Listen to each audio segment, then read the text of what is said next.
jy 'n skaapboer is wat vandag moedeloos is, of dalk is jy 'n jong boer wat nou net kom boer het, maar jy's nie heeltemal seker oor hoe om jou skaapboerdery aan te pak.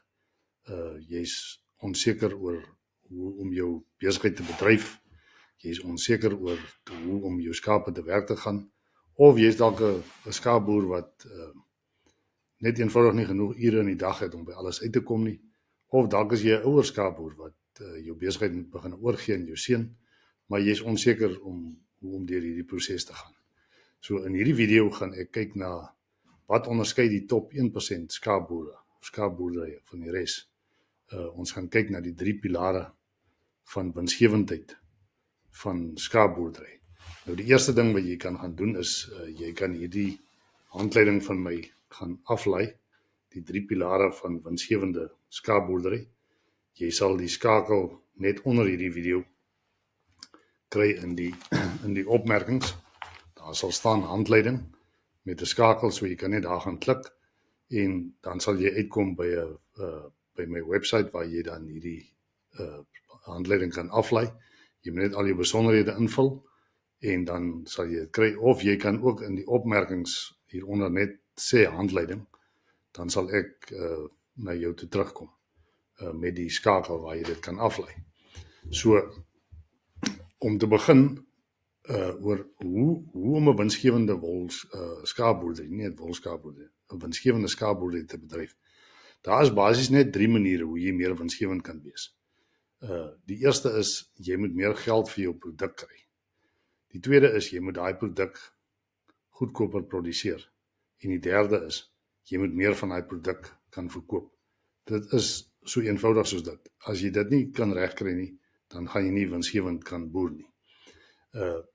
Nou, die vraag is, hoe kry die 1% top skaapboere dit reg om 3 keer meer winsgewend te wees as die gemiddelde boer? Hoe beweeg jy van sukkel na sukses? Hoe gaan jy van 'n oorlewingsboerdery na 'n vooruitstrewende, welvarende boerdery? Nou, ek dink deel van die probleem is die ou manier waarop mense dit gedoen het. Die boere gaan na inligtingsdae toe. Dan by elke inligtingsdag is daar sprekers of verskeie sprekers. En dan gaan luister jy wat hulle te sê het. Maar die probleem is, dis onmoontlik om alles te onthou wat op so 'n boeredag gesê word of gepraat word. En miskien het jy kans gehad om na die tyd 'n bietjie met een van die sprekers te praat, of dalk het jy sy nommer gekry en na die tyd met hom kontak te maak. Maar meeste van hierdie sprekers is ook maar net 'n ekspert op 'n spesifieke gebied, so jy kry inligting van hom af op 'n beperkte area. So en een van die groot probleme wat ek gesien het, veral in skaapboerdery is, op amper 99% van die inligtingsdae wat ek al bygewoon het, word daar of oor voeding gepraat, is een of ander voermaatskappy wat kom praat oor wat se voer jy moet gee vir jou diere, wat dan ook die duurste komponent is van jou skaapboerdery. Of dit is een of ander dieregesondheid ou veearts wat kom praat oor dieregesondheid, net om ook van die maatskappy wat hy verteenwoordig se middels te verkoop.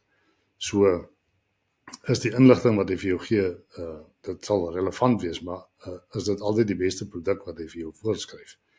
So, en die ander plek waar boere inligting kry is, hulle lees die Landbouweekblad, die Landbouweekblad artikels wat geskryf word, dalk het jy dit al ervaar.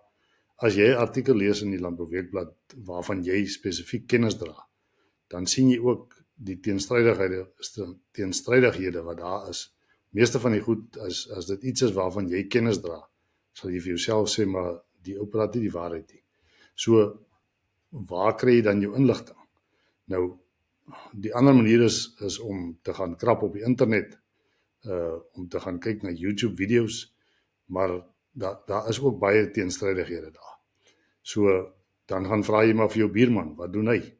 Ek was een keer, het ek daar in die Transvaal, Bronkhorstspruitse wêreld, het ek vakansiewerk gedoen toe ek nog op universiteit was, en toe gaan koop ek iets daar by die koöperasie, en toe ek uitkom by die koöperasie, toe keer 'n ou my voor, toe vra hy vir my, Nou wat se gif spuit ek op die milies? En sonder dat hy enigstens geweet het dat ek maar net 'n student is wat werk doen daar op die plaas, vra hy toe vir my. Nou ek uit die aard van die saak het ek nie idee gehad wat om vir hom te sê nie, want ek het eenvoudig nie die kennis nie. So die vraag is wat jy vir jouself moet vra is, by wie kry jy jou inligting? By wie is jou bron? Wie is die ou wat jou help? Wie is die ou wat jou gaan vorentoe vat? Nou dit is die ou manier van dinge doen. Die nuwe manier van dinge doen is die tegnologie laat ons nou toe dat ons met platforms soos Zoom calls en Google Meet en wat ook al die geval mag wees, kan ons nou met mekaar gesels. So die nuwe manier gaan wees om deel te word van 'n groepering waar jy dan op 'n daaglikse basis met ouens kan kommunikeer, waar julle mekaar kan help, waar ons weekliks kan vrae en antwoord sessies hê, waar ons kundige ouens kan inkry in ons groepering om vir ons te kom vertel wat aangaan en waar ons vir hulle kan vra oor hoekom sê hulle wat hulle sê. So ons kan basies elke week 'n boeredag hou met 'n kundige en ons kan daai video's gesprekke kan ons opneem en jy kan weer en weer daarna gaan kyk as dit deel is van die groepering waar binne jy is. En dit is wat my welvaart met skaap mentorprogram gaan behels, is om mense binne in so 'n gemeenskap in te bring waar hulle dan met mekaar kan gesels en waar ons dan inligting sal uitruil en praktiese wenke oor hoe om jou boerdery suksesvol te kry, sodat jy kan beweeg van waar jy nou is na waar die top 1% skaapboere in Suid-Afrika is. Nou, as ons kom by die 3 pilare van winsgewende skaapboerdery, dan staan dit op die eerste pilaar is besigheid en mense.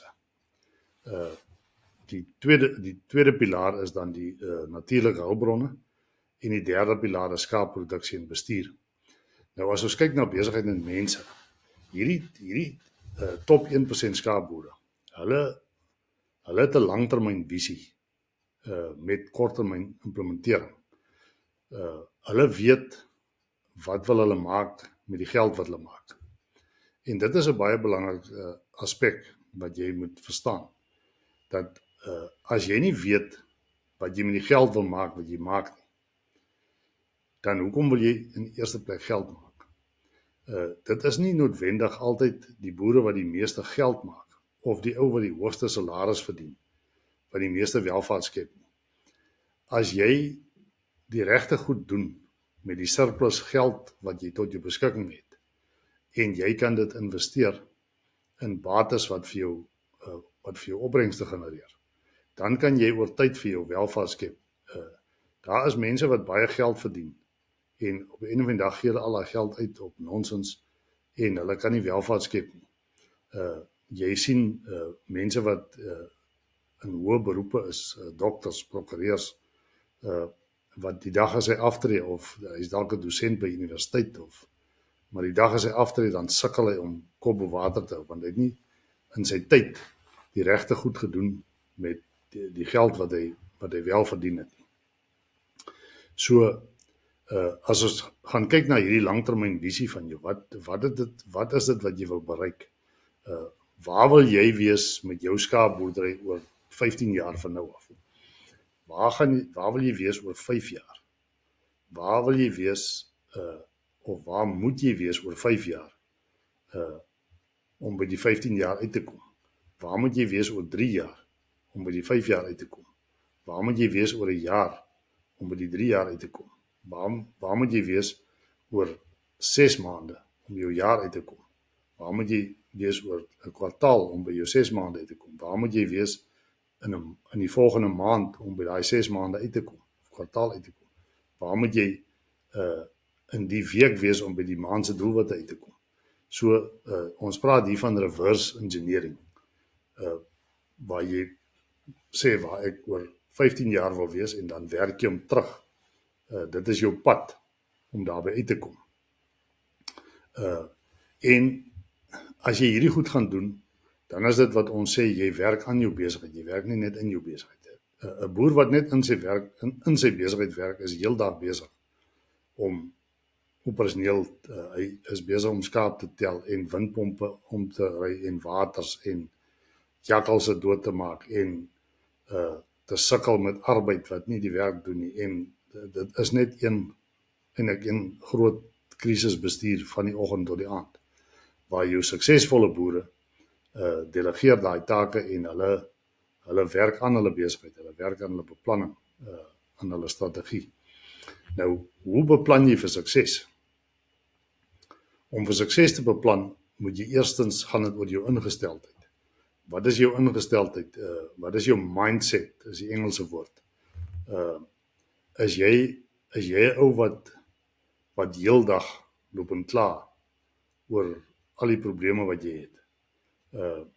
Elke dingetjie sien jy eers die probleem voor jy die oplossing sien. Jy kla as dit droog is, maar as dit kom reën, dan is dit weer te nat.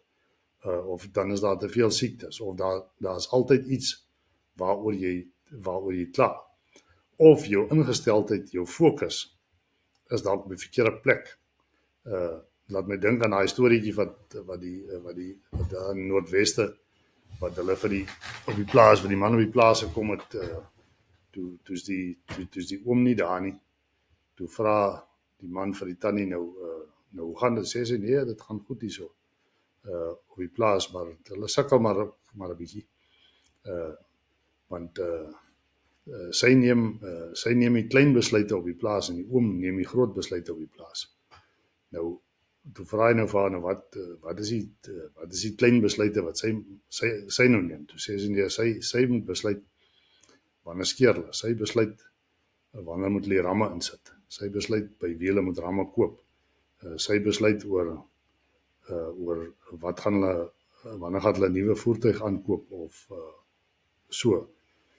Toe vra die man maar nou in die oom, nou wat is die groot besluite wat hy neem?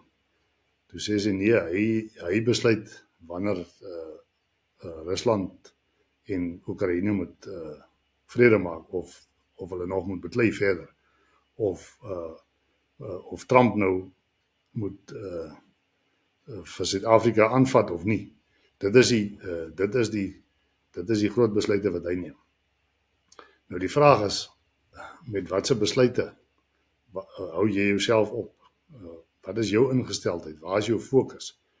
Fokus jy op goed in jou boerdery wat vir jou kan help om welvaart te skep, of fokus jy op goeders buitekant die boerdery waarin jy in elk geval niks kan doen nie, soos byvoorbeeld die politiek ensovoorts.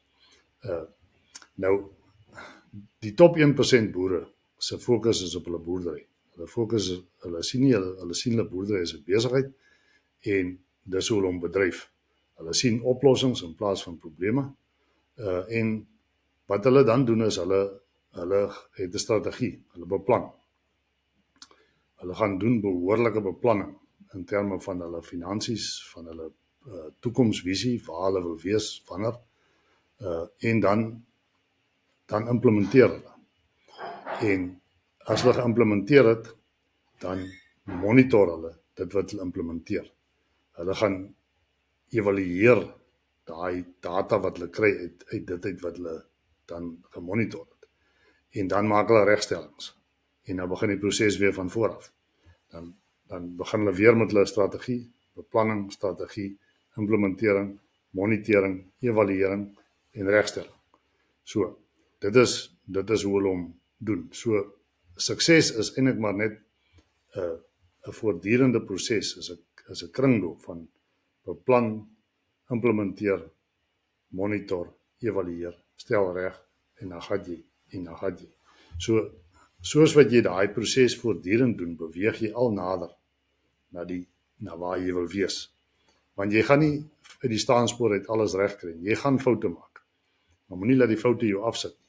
Jy moet sorg dat jy voortdurend regstellings maak, dan gaan jy daar uitkom.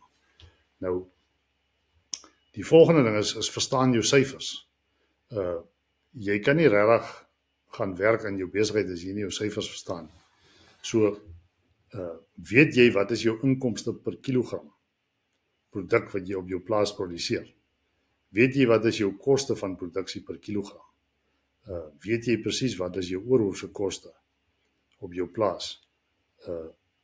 Dit is daai koste wat jy in elk geval het, ongeag of jy 1 kilogram produseer of 10 ton produseer, dit maak nie saak, jy het die oorhoofse koste. Want as jy nie daai koste, as jy dit nie verstaan nie, dan hoe gaan jy gaan begroot? So jy moet kan gaan begroot vir wat jou uitgawes vir die jaar gaan wees. Jy moet voorsiening maak vir onvoorsiene goede. Jy moet kan gaan begroot vir jou inkomste binne realistiese norme.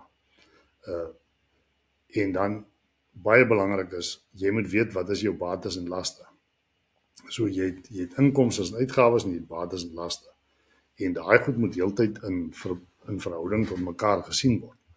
So ek het al met manne gewerk, want sê my, yes, maar hy's nou besig om, hy maak nie geld nie. En as jy gaan vra nou wat het met jou vee gebeur, dan het die ou eintlik wins gemaak. Hy het net sy voorraad opgebou. So as hy kyk na sy bankrekening en dan sien hy maar, daar's nie regtig geld aan die bank nie. Dan dink hy gaan agteruit, maar eintlik gaan hy vooruit. Dan kry jy die ander ou wat hy het verskriklik baie geld gemaak die jaar. Maar hy het eintlik nie geld gemaak nie, want hy het net van sy voorraad verkoop. Hy het met 1000 oeye geboer en nou het hy net 800 oeye oor.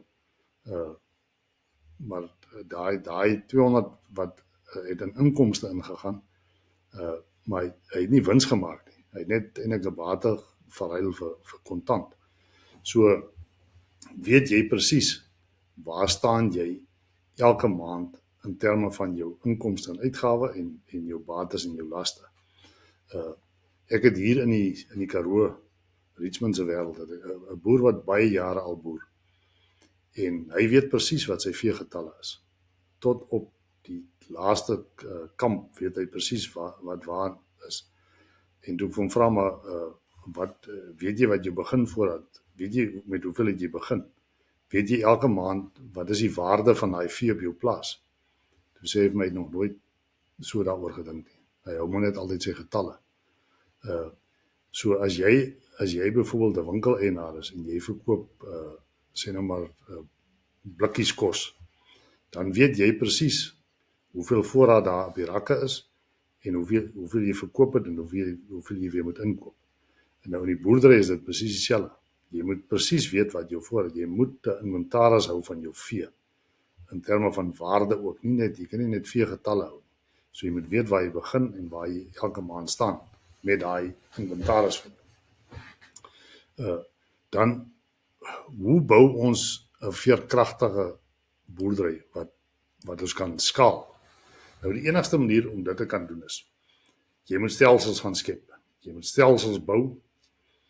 Het jy bestuursprogramme vir jou vee, het jy bestuursprogramme vir jou veiding, waar volgens dit gaan werk, het jy 'n spesifieke instandhoudingsprogram waar jy sekere tye van die jaar onderhoud doen op jou plaas, op jou paai, op jou windpomp, op jou krippe, sodat jy weet dat alles in orde is en dat dit nie krisisbestuur is vir wanneer die goed breek. Dan het jy 'n standaard operating procedure of 'n standaard operasionele prosedure vir jou mense op die plaas, vir jouself, om te weet, dit gaan maar oor die wie, wat, waar, waarom en hoe, wie moet dit doen, wat moet gedoen word, waar moet dit gedoen word, wanneer moet dit gedoen word, waarom moet dit gedoen word en hoe word dit gedoen. Outomatiseer jy van jou prosesse, sodat jy nie heeltyd van arbeid moet gebruik maak om dit te kan doen nie. Gebruik jy die nuutste tegnologie om jou te help om hierdie goeie te doen. Hoe stel jy jou arbeid aan? Ek is verstom oor hoe party boere nog hulle arbeid aanstel. Ek het nou met 'n vriend van my gepraat. toe sê hy vir my, nee, hy ry daar, as hy by die koöperasie kom, dan staan die manne daar, dan sê meneer nie vir my werk nie, dan tel hy sommer daai man op daar, langs die pad, en dan sê hy, right, sy ons klim, dan gaan hy plaas te moet hom. En dan as hy op die plaas kom, dan moet hy maar daar tussen die ouens inval, en dan kyk hy net maar so, hoe lyk dit, en hier na die einde van die week, dan sê nee, die ou is nie te bad nie, ons kan aangaan met hom. Of nee, wat hy is useless, dan vat hy maar weer terug dorp toe. En as dit is hoe jy nog te werk gaan, dan gaan jy sukkel. Die top 1% skaapboere, hulle het spesifieke rolle en verantwoordelikhede vir elke werker op sy plaas, vir elke, of die ou nou net 'n algemene werker is, of hy 'n bietjie van 'n voorman tipe werker is, elke ou het sy rolle en verantwoordelikhede. En baie belangrik hier is, as jy kan nie vir iemand verantwoordelik maak vir iets, as jy nie vir hom die besluitnemingsgesag gee. So as jy nog steeds die ou is wat die besluite neem, dan kan daai man nie die verantwoordelikheid vat nie. So dan bly jy verantwoordelik, of die ou wat die besluitnemingsgesag het, is die ou wat verantwoordelik bly dat die werk gedoen moet word. Hoe lei jy jou mense op? Hoe delegeer jy jou take? Ek was 'n klomp jare terug, toe ons net so begin het in die wolbedryf, het ons baie arbeiderskursusse gedoen. En dan leer ons nou vir die manne hoe om die skaap te werk, hoe om die skaap te hanteer, te dip en te dous ensovoorts. En dan is die hartseer, dan kom daai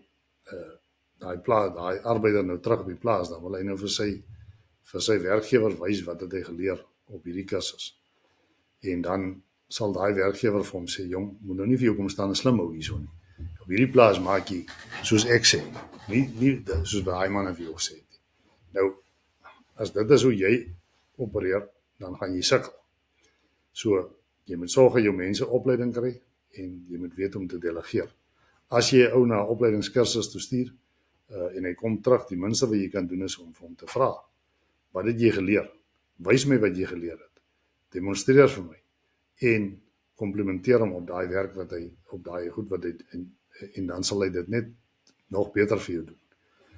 Dan die volgende ding is hoe evalueer jy jou arbeid? Hoe kyk jy dat die manne dat die werk wat hulle gedoen het, dat hulle dit goed gedoen het?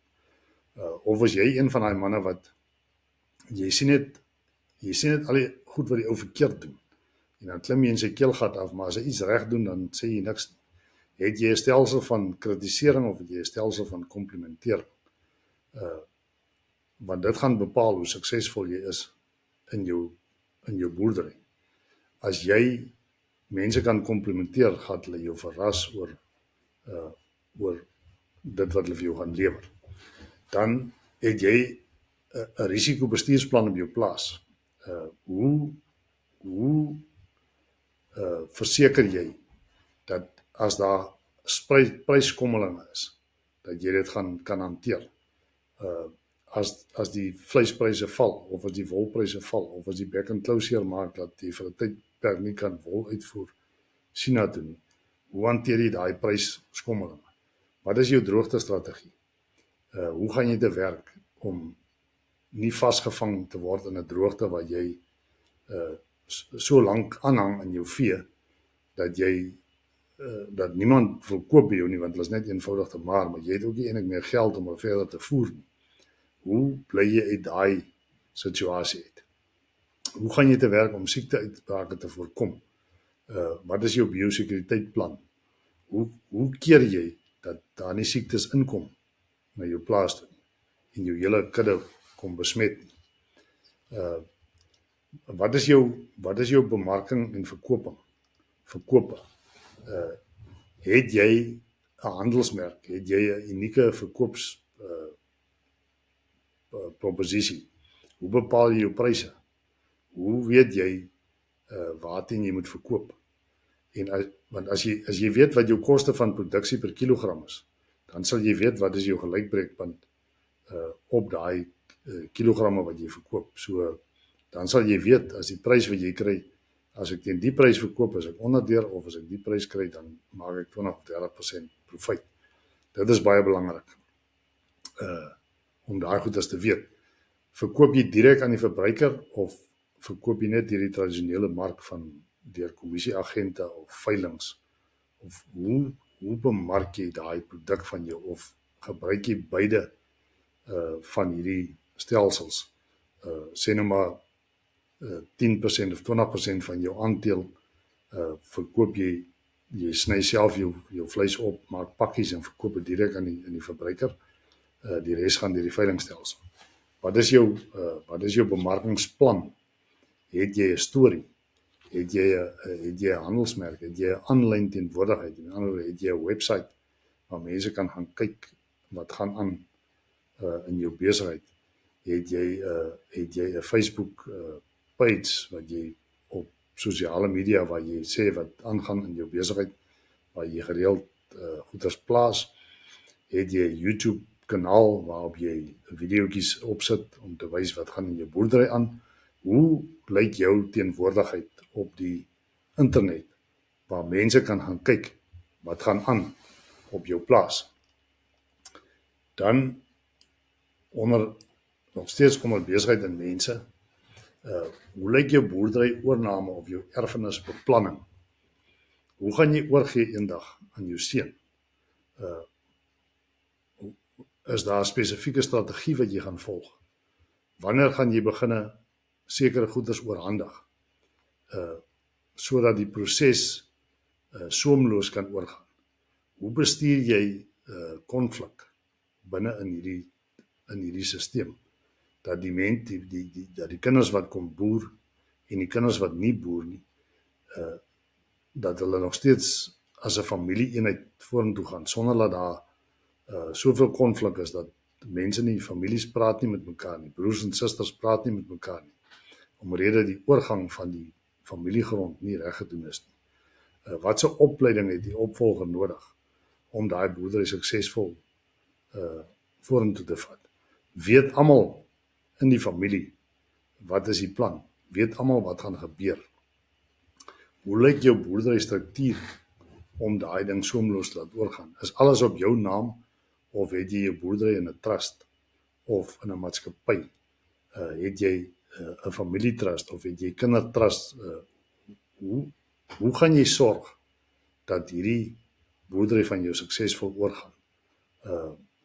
Sodat jy nie in 'n situasie kom waar as jy die dag jou kop neerlê dat die boedelbelasting van so 'n aard is dat die kinders die grond moet verkoop net om die belasting te betaal. So hoe gaan jy te werk gaan met dit? Dan die tweede pilaar van winsgewende skaapboerdery is natuurlike hulpbronne. Nou by natuurlike hulpbronne is daar 3 goed waarna jy kyk. Dit is die grond, dis die water en dis die plantegroei.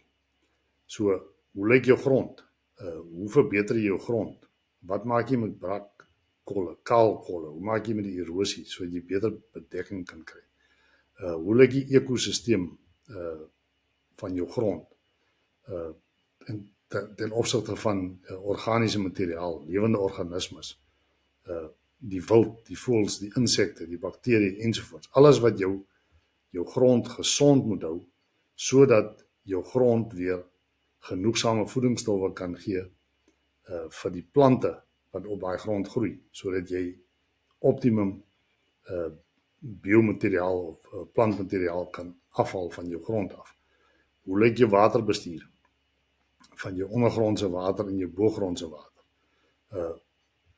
Wat doen jy met jou boorgate? Hoe lyk jou veesuipings? Besproei jy jou boorgate uit? Is jy besig om jou ondergrondse kapasiteit uit te put of benut jy dit reg?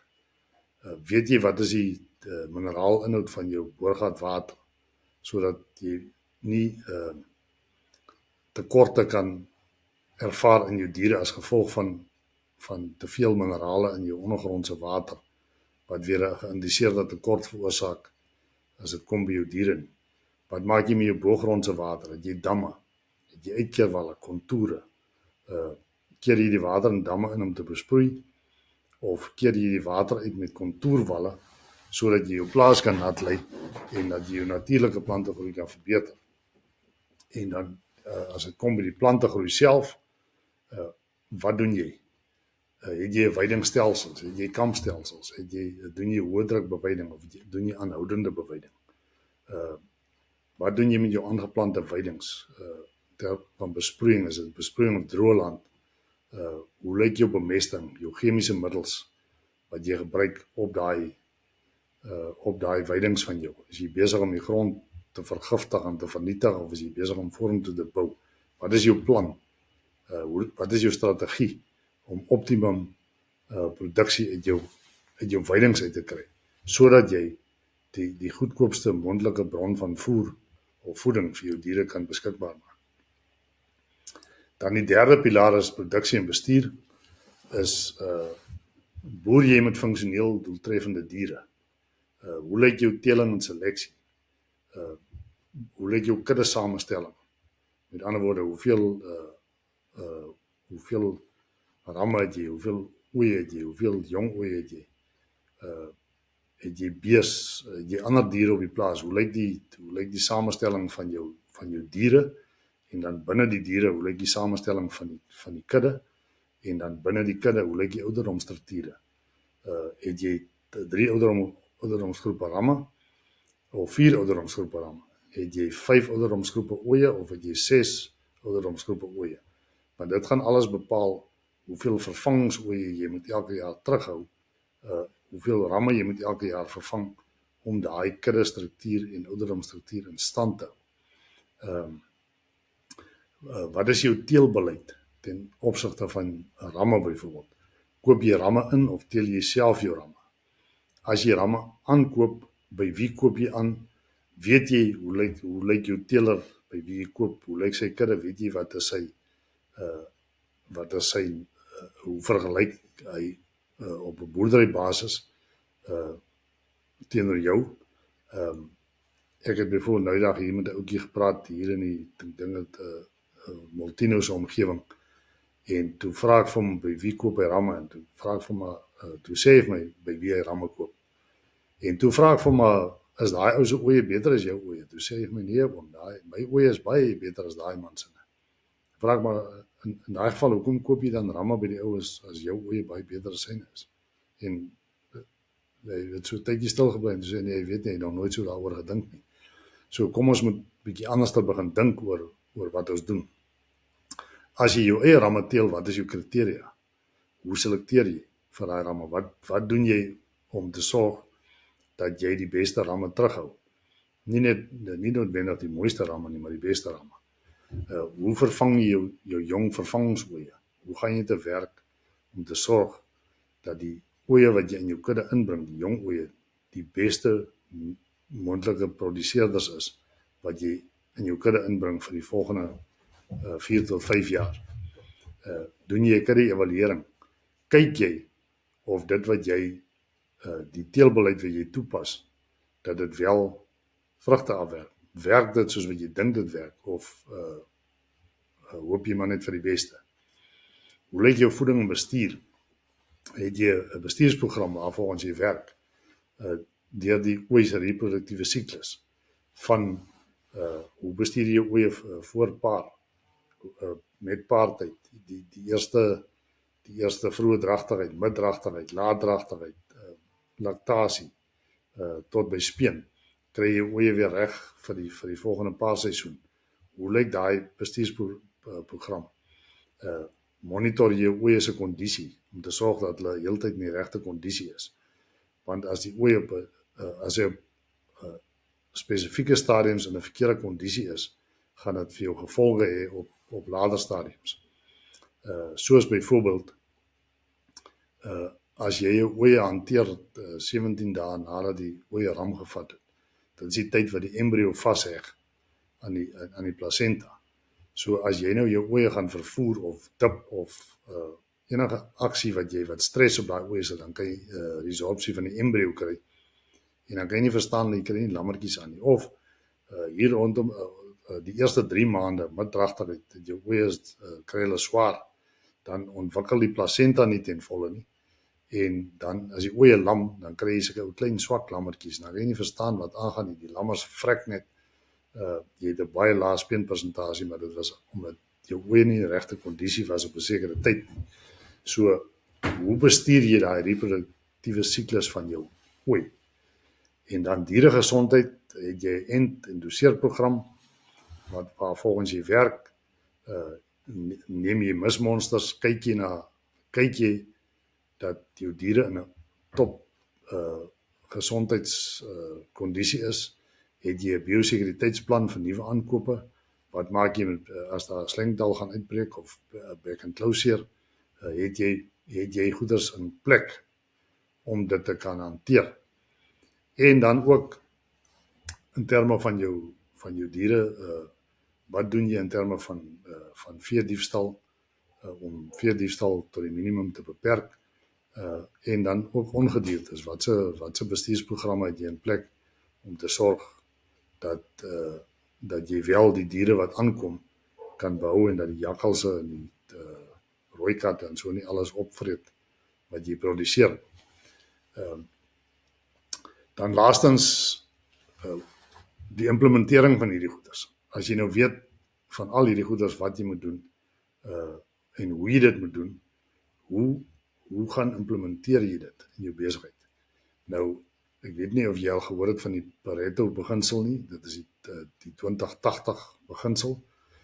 Dit is waar 20% van die goed wat jy doen, het 80% effek op jou besigheid. So, of as jy dan verder gaan, wat is die 20% van die 20%, wat vir jou 80% van die 80% gee, met ander woorde, wat is die 4% goed wat jy doen, wat vir jou 64% effek gee. So, as jy kan gaan identifiseer, wat is daai 4%, dan kan jy 64% van jou uitkomste kan wees wat die top 1% boere doen. Of as jy kan kom by die 20%, by die 80% van die geldwyser skuif, dan gaan jy daar kom. So, die idee gaan wees om te gaan identifiseer, wat is die goed wat jy eers moet doen? Wat is die goed waarop jy moet fokus? Wat regtig die geldwyser gaan skuif? Wat gaan maak dat jy gaan beweeg van sukses, van sukkel na sukses, van 'n oorlewingsstryd na 'n welvarende, vooruitstrewende skaapboerdery. Nou, die welvaart met skaap mentorprogram het ten doel om jou te help om te beweeg van waar jy nou is na waar die top 1% skaapboere is. Nou, as jy dink dat jy sal baat vind uit so 'n mentorprogram, waar jy saam met my die pad stap, waar ek jou deur al hierdie prosesse vat, dan is jy welkom om 'n afspraak met my te maak en met my te gesels. Jy sal net onder hierdie video is daar 'n skakel in die opmerkings wat sal sê maak 'n afspraak, en as daar 'n skakel dan kan jy op hom klik en dan sal jy op my kalender 'n afspraak kan maak waar ons dan met mekaar kan gesels, en dan sal ek vir jou sê hoe jy kan deel word van hierdie mentorprogram, of jy kan in die beskrywing van die video ook gaan kyk, daar sal ook 'n skakel wees wat jy kan gaan aflaai om 'n afspraak met my te maak. Ek sien uit om jou te ontmoet. As jy regtig wil 'n sukses van jou skaapboerdery maak, dan dink ek is dit tyd dat jy hierdie kopskuif maak en deel word van 'n groep wat jou sal kan help om suksesvol met skape te boer. Daar's nog video's so op hierdie skerm, sal jy sien daar is nog 'n video wat opkom. So gaan klik op daai video en kyk ook dit. En as jy onseker is, kyk nog van die video's. Maar ons is hier om te help. So gaan kyk gerus. Sien jou in die volgende video.